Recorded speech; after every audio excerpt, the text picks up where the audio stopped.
ஆவியான ஃபர்ஸ்ட் எங்க போறாருன்னா ஹார்ட்டுக்குள்ள போவாரு.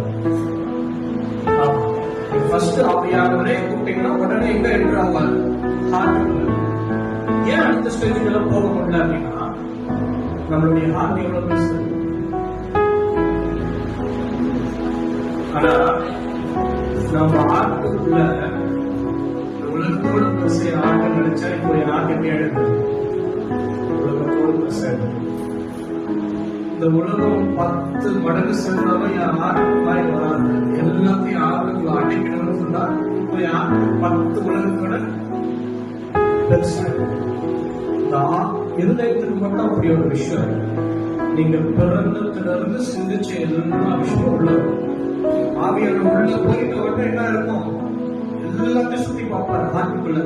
இதெல்லாம் நம்மளால யோசிக்க முடியாது. வேறும் படிக்க படிக்க உங்களுக்கு தோணும். ஏன்னா ஃபர்ஸ்ட் ஹார்ட்ல தான் உள்ள போறாரு. உள்ள போயிட்டோட எப்படி பார்ப்பாங்க? எல்லாத்தையும் பார்க்கறாரு. என்னன்னு யோசிச்சு வச்சிருக்காங்க அப்படின்னு பார்க்கும்போது தேவனுடைய சித்தத்தை நான் நிறைவேற்றணும் யோசனை 7 செகண்ட் சந்திக்கிறார். சரி போயிடும்.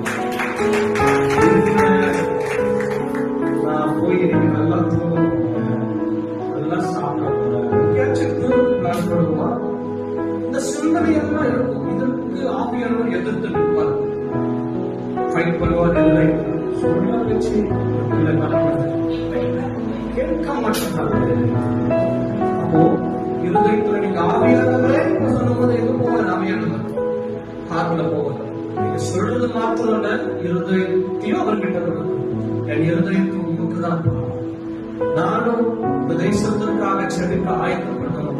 தேசத்திற்காக என்ன பண்ணுங்க? செபிக்க வைங்கப்பா அப்படின்னு சொன்ன சத்தியம் செடிகள்லாம் போயிடும். சரிங்களா? இதுதான் ஸ்டெப்ஸ்.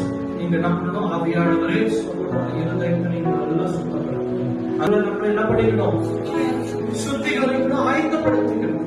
அதை 100% நீங்க செஞ்சுட்டீங்கன்னா நம்ம தேசத்தை எதிர்த்து இதுதான் சபைகள் இன்றைக்கு வளர்ந்த சத்தியம்.